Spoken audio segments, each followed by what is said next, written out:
வளர்ந்தான். Samuel என்ற ஒரு தேவ மனிதனுடைய வாழ்க்கையில் ஒரு வளர்ச்சி இருந்தது. இந்த சாமுவேலுடைய வளர்ச்சியை குறித்து பார்க்கும்போது அந்த சாமுவேலுடைய ஆரம்பத்தை நாம் வேதத்தில் வாசிக்கிறோம். 3வது அதிகாரம் 7வது வசனம் முதல் பகுதி. சாமுவேல் கர்த்தரை இன்னும் ஆண்டவரை பற்றி சாமுவேலுக்கு இன்னும் அதிகமாக தெரியாது. ஆகையினால தான் ஆண்டவர் கூப்பிடுறாரு. சாமுவேல் எங்கே போகிறாரு? ஆண்டவர் கூப்பிடுறாரு, சாமுவேலேன்னு கூப்பிடுறாரு. சாமுவேலேன்னு கூப்பிடுறாரு.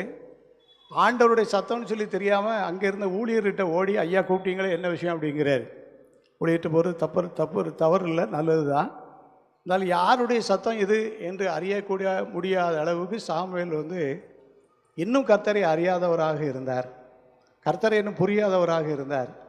அப்படிப்பட்ட அந்த மனுஷனை கர்த்தரை ஆசீர்வதித்து ஒரு நியாயாதிபதியாக, ஒரு தீர்க்கதரிசியாக, ஒரு தேவனுடைய மனுஷனாக, அநேகருக்கு ஆசீர்வாதமான ஒரு பாத்திரமாக கர்த்தர் அந்த சாமுவேலை ஆசீர்வதித்தார். நம்முடைய திருச்சபையிலுடைய அனைத்து ஆண்களையும், அனைத்து சபை மக்களையும், குடும்பங்களையும் கர்த்தரை ஆசீர்வதிக்கணும். அதுக்கு என்ன செய்யணும் என்று சொல்லி வேதத்திலிருந்து வாசிக்கும்போது, முதலாவது ஒரு பின்னணியில் ஒரு ஊக்கமான ஜெபம் நடந்துக்கிட்டே இருக்கணும். சாமுவேல் வளர்ந்தான்னு படிக்கிறோம். இந்த சாமுவேல் வளர்ந்ததுக்கு பின்னணியில் என்னன்னு சொன்ன அம்மாவுடைய ஊக்கமான ஜெபம். அந்த அம்மா ஒரு பெரிய பிரச்சனையோடு இருந்தாங்க. ஆனாலும் ஜெபம் பண்ணாங்க. ஆலயத்தில் போய் வெகு நேரம் ஜெபம் பண்ணாங்க.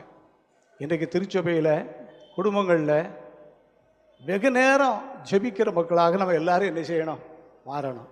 என்ன ஜெபம் பண்ணிட்டோம், சோர்வாக இருக்குது, என்ன ஜெபம் பண்ணிட்டோம், பதில் இல்லை. ஜெபிக்காதவங்களை விட ஜெபிக்காதவங்க நல்லா இருக்காங்க. ஜெபிக்கிறவங்களுக்கு அந்த ஆசீர்வாதம் இல்லைன்னு சொல்லி சில சூழ்நிலைகளை பார்த்து நம்ம சில நேரங்களில் சோர்ந்து விடுதோம். சோர்ந்து போக வேண்டாம்.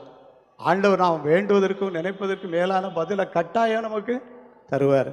சாமுவேல் வளர்ந்தான், கர்த்தர் அவனோடு கூட இருந்தார்னு சொல்லி படிக்கிறோம். சாமுவேல் வளர்ச்சிக்கு முதலாவது காரணம் பேக்ரவுண்ட், அவருடைய பின்னணியில் ஊக்கமான ஜெபம். நாம் இன்னும் ஜெபம் பண்ணுவோம்.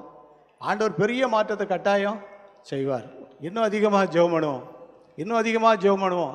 சோர்ந்து போகாமல் ஜெபம் பண்ணுவோம், தளர்ந்து போகாமல் ஜெபம் பண்ணுவோம், இன்னும் அவிசுவாசப்படாமல் ஜெபம் பண்ணுவோம், நம்பிக்கையோடு ஜெபம் பண்ணுவோம், போராடி ஜெபம் பண்ணுவோம், உபவாசித்து ஜெபம் பண்ணுவோம், தனியாக ஜெபம் பண்ணுவோம், குடும்பமாக ஜெபம் பண்ணுவோம், சபையாக ஜெபம் பண்ணுவோம், ஊழியர்களாக ஜெபம் பண்ணுவோம், ஐக்கியமாக ஜெபம் பண்ணுவோம், தனிமையில் ஜெபம் பண்ணுவோம், போராடி ஜெபம் பண்ணுவோம். ஆண்டவரது ஜெபத்தை கேட்டு கட்டாயம் ஒரு மாற்றங்களை தருவார்.